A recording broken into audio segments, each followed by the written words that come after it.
Bonsoir et bienvenue dans ce nouveau bulletin de commentaires astrologiques de la Manach des Faits Célestes pour la période du 19 au 27 août 2022, la quatrième phase donc de la deuxième lune d'été pour l'hémisphère nord, hiver pour l'hémisphère sud.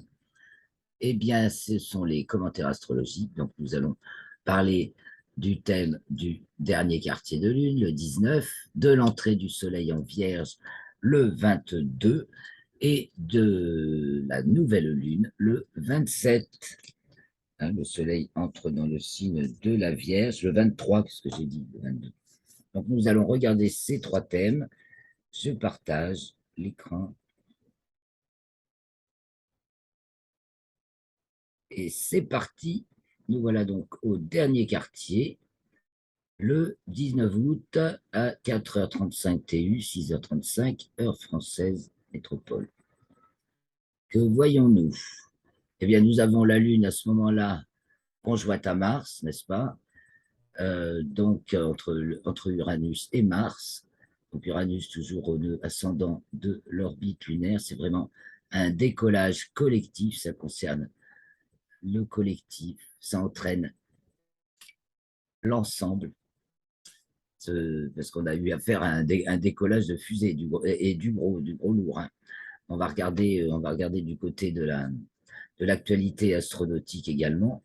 Je n'ai pas été voir les dernières news encore, mais je pense qu'on va y découvrir des décollages importants. Il y a le lancement également de la mission Artemis qui est prévue pour la fin du mois, la mission Artemis 1 pour l'exploration de la Lune.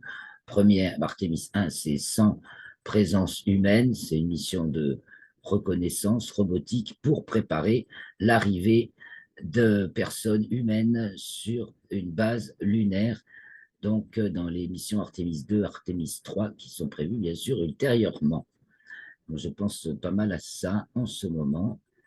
Et donc, on voit cet arrachage, hein, il y a un décollage puissant. Alors, qu'est-ce qui freine? Qu'est-ce qui freine? Ben, c'est en carré, bien sûr, dernier carré, le soleil. Hein. Soleil en lion. Papa, alors, soleil en lion, soleil lion, opposé Saturne. Alors, il y a vraiment des vieilles scories qui s'arrachent.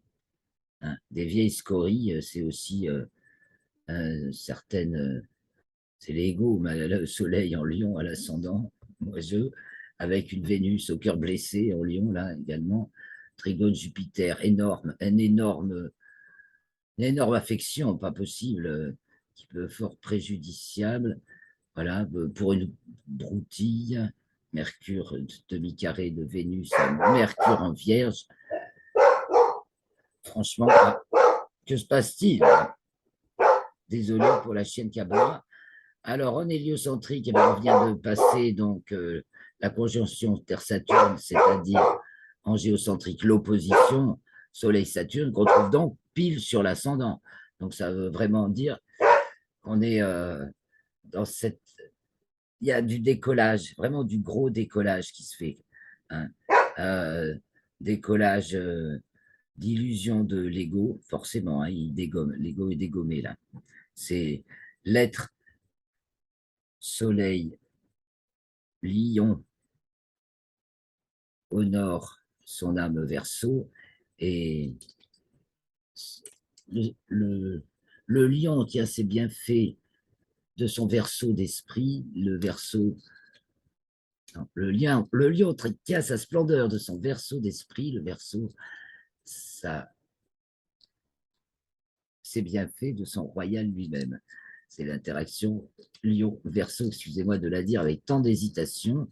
Je reprends. Le lion, tiens, non, à chaque fois j'oublie, je vous l'ai dit tout à l'heure. Le lion tient sa splendeur de son verseau d'esprit. Le verseau, c'est bien fait de son royal lui-même. C'est la réciproque lion-verseau, Hélio, Géo, Terre, Soleil. Donc, on est en plein dedans. Il faut, pour que la splendeur du lion resplendisse, là, c'est dur, c'est tendu. Hein. Il y a vraiment un arrachage un énorme arrachage, quoi. dans le, c'est dans le milieu des âmes, des amis, hein, euh, dans le milieu de, c'est tout ce qui marque les ancrages dans nos têtes de l'ancien monde ou du nouveau monde, bien entendu, mais pour ancrer les racines du nouveau monde en mode relationnel, aimable, ben, c'est pas très aimable. Hein. C'est pas très aimable, ce Saturne Verseau. Il est très dissonné. Donc, demi-carré Jupiter, carré Uranus. Encore, on est toujours. Ouais, fini le carré Uranus. Carré Uranus, bah oui, il est bien dans l'orbe à cause des rétrogradations. Hein, Saturne revient vers Uranus, donc le carré Saturne-Uranus qu'on a très bien éprouvé en 2021. C'est toujours la thématique de l'arrachage. On arrache vraiment un énorme paquet. De même, alors ça fait penser à l'étoile Bételgeuse. Là, je ne sais pas si vous avez lu l'article que j'ai publié la semaine dernière où j'ai mentionné ces nouvelles parues sur spaceweather.com à propos de l'étoile Bételgeuse dont on avait constaté un obscurcissement, un assombrissement notoire en 2019 et dont on vient de les conclusions de cette constatation et des observations, c'est qu'un énorme morceau de l'étoile qui est, je ne sais plus combien de centaines de fois plus grosse que le Soleil, enfin, elle engloberait jusqu'à Jupiter, si elle était à la place du Soleil, c'est vous dire, eh bien, un énorme morceau de cette étoile s'est arraché, ce qui a provoqué un nuage qui est passé devant l'étoile, qui a assombri l'étoile pendant plusieurs mois en 2019. Elle a perdu ses pulsations régulières qu'on lui connaissait depuis plus de 200 ans, qu'on les suivait. Elle avait les pulsations d'un métronome, c'est fini. Elle devient chaotique, sa pulsation devient chaotique.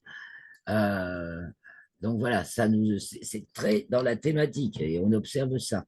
Un énorme morceau volatile, hein, Verseau, qui s'arrache. Lune, Mars, Uranus, Taureau, de la Lune. On vit, il y a quelque chose de semblable. Ça, ce sont les ce qui s'imagent dans notre univers autour de nous. Et donc, c'est pour une nouvelle gloire. Hein. Il y a une nouvelle gloire qui monte indéniablement, Vénus, Jupiter, Vénus Lion, Jupiter Bélier, mais il faut oublier les anciennes gloires, les petites broutilles,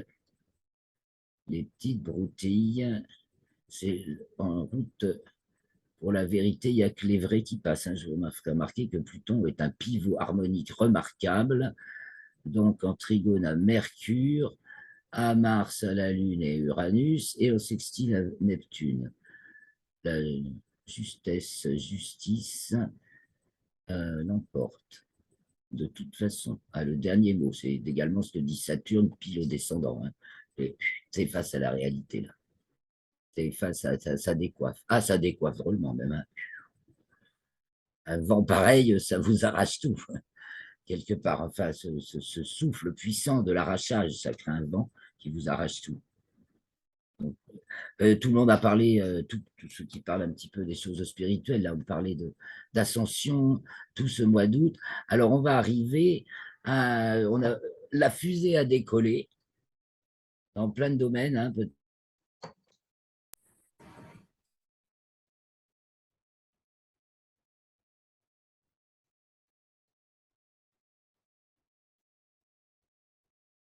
une petite coupure encore. Alors, cette semaine, je reprends, comme on l'a vu dans les vidéos du bulletin astronomique. Eh ben, je ne sais plus ce que je voulais dire, bien sûr. Euh,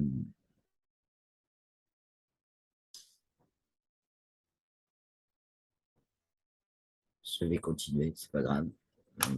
Ça me reviendra. Nous avons donc, on regarde encore ce thème, donc l'opposition encore dans l'ordre Soleil-Saturne qui a eu lieu le 14 août sur l'horizon.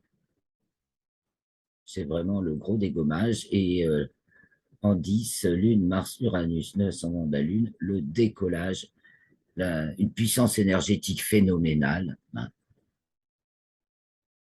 Donc, et un vent qui souffle tout. Et bah, c'est la loi de la vie. Si vous voulez regarder, ah oui, Pluton est en secteur 7 et Saturne aussi. On se retrouve vraiment euh, face à la stricte réalité. Le partenaire, c'est la rude et stricte réalité, la loi de la vie.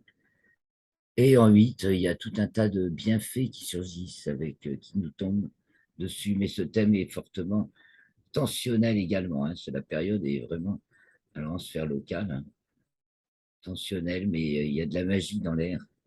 Mars-Pluton, les aides invisibles qui protègent ceux qui aident, ceux qui savent les appeler. Tout simplement, il suffit d'appeler.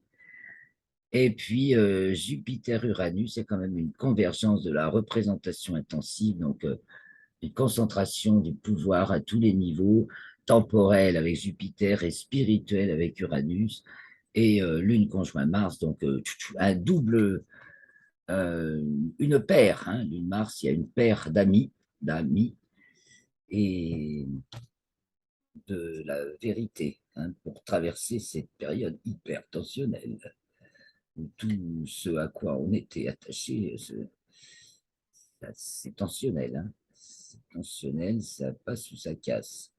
Beaucoup de choses qui cassent, ça certainement. Mars vient d'entrer en bélier, en héliocentrique, et Jupiter aussi. Donc je ne me dis pas la puissance de feu que ça nous fait, de renouveau. C'est absolument extraordinaire, avec une extension maximale, puisque Mercure est en Sagittaire à l'approche de son aphélie, qu'elle atteint le 23 à 23h20, donc au plus loin du Soleil, toujours.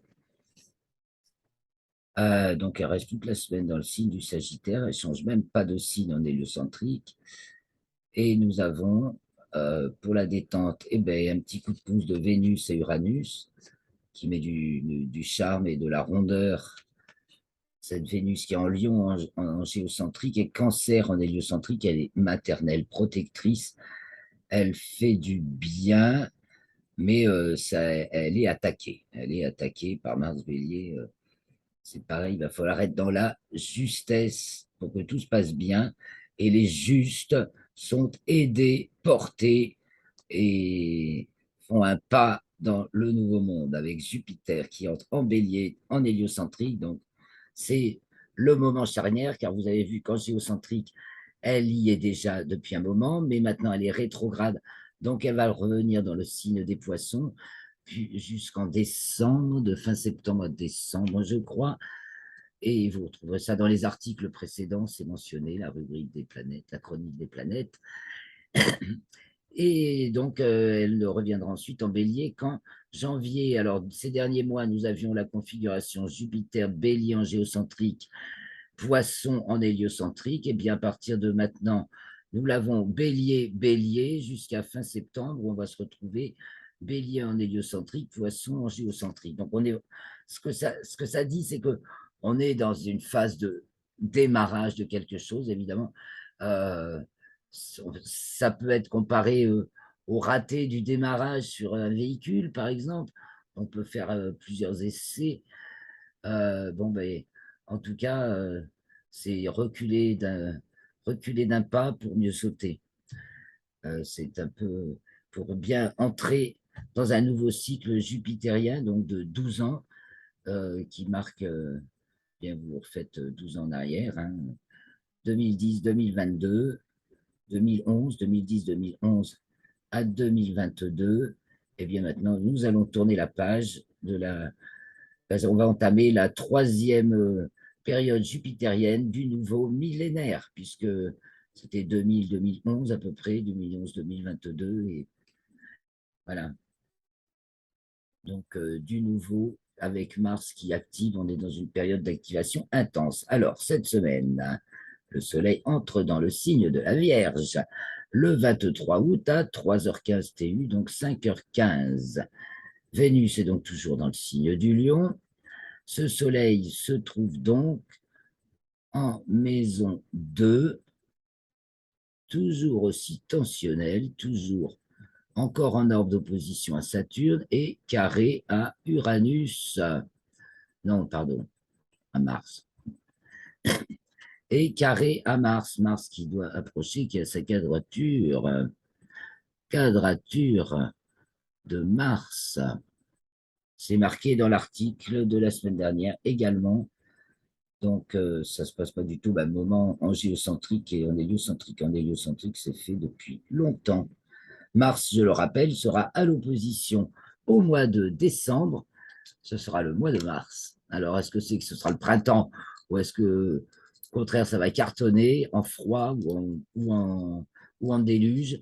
Elle sera dans le signe du cancer, devant la constellation des Gémeaux. Elle passera très haut dans le ciel, elle sera très brillante, plus que Jupiter. Ça va être un mois de décembre marquant, déjà du point de vue visuel.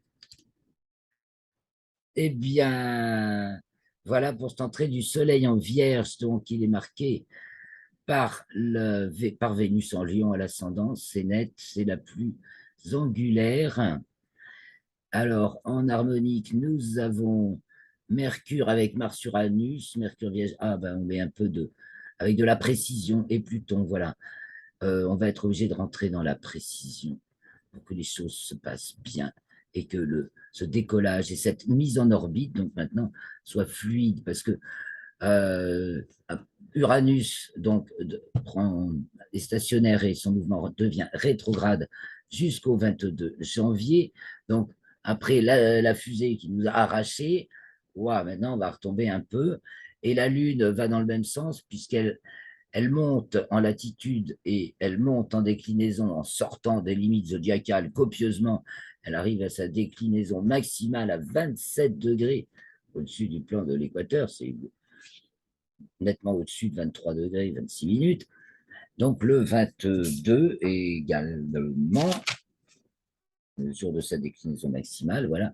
Et donc ensuite, elle redescend. Donc tout ça, ça va se stabiliser. Il va y avoir se stabiliser un palier de décompression. Pluton, Saturne à l'opposé.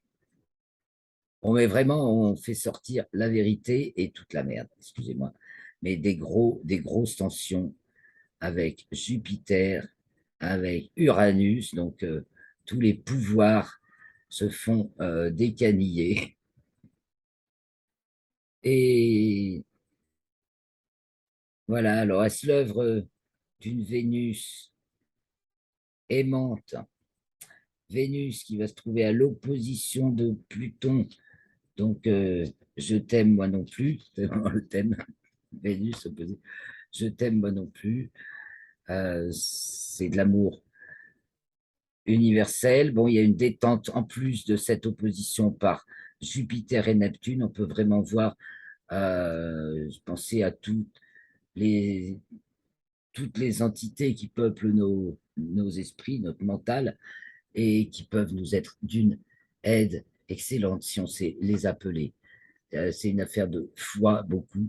Et vous voyez, à chaque fois, on voit Pluton qui est vraiment foi, foi et vérité, vérité et foi, là, pour s'arracher si haut. On change vraiment, là, on change de paradigme, qu'on le veuille ou non, c'est la résistance au changement de paradigme, hein, Saturne, Verseau. C'est et donc, évidemment, il y a la résistance. Ça fait plaisir à personne. Il faut quitter ses favoris, tout ce qui nous flatte, tout ça. C'est à côté, franchement, désagréable, bien entendu. Mais la vérité l'emporte, de toute façon. Sinon, c'est sordide. Et en plus, alors oui, on a des choses à voir aussi en latitude héliocentrique, puisque Saturne et Neptune sont en parallèle. Saturne double Neptune, on va voir la nouvelle lune, elle est en dessous. Et ça se fait pas tout à fait, mais presque en balance avec Mars qui, elle, remonte. Une grosse bascule, une énorme bascule, même ça parle d'une énormissime bascule. Enfin, énormissime et en même temps très intime, puisque c'est à la charnière poisson-bélier équinoxial, ça concerne l'individu qui naît, qui vient au monde. Donc voilà, c'est ça ce changement. Allons voir le thème de la nouvelle lune, donc cette fin de deuxième lunaison, début de la troisième lunaison de l'été. La nouvelle lune le 27 août à 8h16 TU, 10h16 à notre montre. elle est marquée par l'opposition Mercure Balance en 12 à Jupiter Bélier en 6 chez moi, mais il y en a beaucoup, ça peut qui l'auront au-dessus de l'horizon. D'ailleurs, est-elle réellement couchée? Ça se voit sur la sphère. Oui, elle est à moins 2 degrés sous l'horizon, sur le thème de la sphère locale. Donc, nous avons Mercure au levant. Le soleil est là, en 11, avec la nouvelle lune est en maison 11. C'est charmant, plein d'amis. Et avec Vénus en Lion, ça chauffe le cœur, mais c'est plutôt des disputes. Oh là là, c'est tensionnaire, toujours. Et donc, la lune est carrée à Mars, il y a vraiment des divisions qui s'opèrent. Et il y a des incompatibilités qui s'avèrent et des dissociations qui s'opèrent. Mercure est en balance, parole, parole et parole et parole. C'est un Mercure sagittaire, donc ça parle de choses générales, importantes, internationales. Et les affaires internationales, ben évidemment, c'est bas qui blesse toute l'humanité qui veut s'élever. Hein. Neptune, Poisson, Jupiter, Bélier, donc maintenant, toute cette masse qui, premier étage, Neptune, deuxième étage, Jupiter, qui veut se mettre en marche, se mettre en mouvement. Avec Mars Bélier, il y a une puissance toujours de feu. Bon, mais alors par contre, c'est l'embrouille totale au niveau des discussions internationales et l'incompréhension, semble-t-il, heureusement, là, on voit des facteurs de paix et de progrès pour marcher, pour aller de l'avant. Jupiter, Mars, Bélier. C'est encourageant, heureusement, parce que c'est vraiment tensionnel. Voilà comment démarre donc la nouvelle lune du 27 août, donc avec Uranus qui est maintenant rétrograde. La plus haute, alors la plus haute, c'est Mars. Et c'est entre Mars et Vénus chez nous, la hauteur.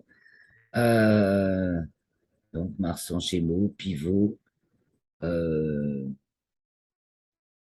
plutôt harmonique, mais quand même un peu, mais un bout carré à la Lune, quoi. C'est ça, les choses qui, les dissociations et réorganisation, certaines dissociations en raison de divergences intellectuelles ou plus profondes que ça, ou spirituelles, et recomposition. Alors, c'est ce qu'on voit à l'échelle du monde, hein, la recomposition, effectivement un ordre nouveau qui s'opère avec la constitution de nouveaux blocs comme les BRICS, qui maintenant mettent complètement à mal la puissance américaine centrée sur le taureau, donc Uranus, la surpuissance artificielle qui maintenant est, ben, ça y est, ça passe de mode, c'est fini, c'est sa fin. Bon, évidemment, elle résiste tant et plus, mais c'est sa fin quand même. Et puis, il y a peut-être une alternative qui va apparaître, mais bon, on verra ça un peu plus tard. Eh bien, chers amis, je reviens vers vous. Non, je laisse les thèmes des fois qui viendront. Encore une petite idée. N'hésitez pas à mettre vos commentaires. Faites un petit effort. Venez avec moi au direct. Ce serait vraiment mieux parce que on irait plus loin. Je vous répondrai peut-être mieux à des questions que vous pouvez vous poser qui sont forcément des questions que tout le monde se pose. Ça peut aider les autres et puis nous amener à discuter de sujets auxquels je n'ai pas forcément pensé. Hein. Je n'ai pas beaucoup le temps de me consacrer à suivre l'actualité. J'essaie de suivre minimum l'actualité. Bon, l'actualité céleste, après l'actualité astronautique et des découvertes, parce que c'est très important. C'est un peu quand même, c'est très illustre, ça illustre beaucoup ce qui mène le monde. Hein. En tout cas, c'est les figures de proue des grands blocs qui sont en jeu mondialement, et puis l'expérience personnelle, ce qu'on vit. chacun dans nos vies, qui contribue à l'évolution du monde. Et c'est comment chacun, on va encaisser là ces dissociations. Voilà, c'est exactement à l'image d'une fusée. On lance la fusée, les deux, les deux étages se séparent, le premier étage, le deuxième retombe, boum, et enfin non, le premier retombe et le deuxième se met en orbite. C'est un petit peu ce qui se passe. Alors, je vous souhaite une très très bonne semaine. Le mieux, c'est de les pieds sur terre, la tête dans les étoiles. Branchez-vous terre-ciel. Et là, c'est sans risque. C'est euh, la façon la plus certaine de passer tous ces grands changements et dans la paix et la sérénité. Je vous aime beaucoup. Merci de m'avoir suivi jusque-là. À la semaine prochaine. Donc, l'enregistrement aura lieu le 26 août, vendredi 26 août à 21h pour les commentaires astrologiques pour la première phase de la troisième lune d'été qui commencera le 27 août. Ciao les amis, à bientôt, bonne semaine.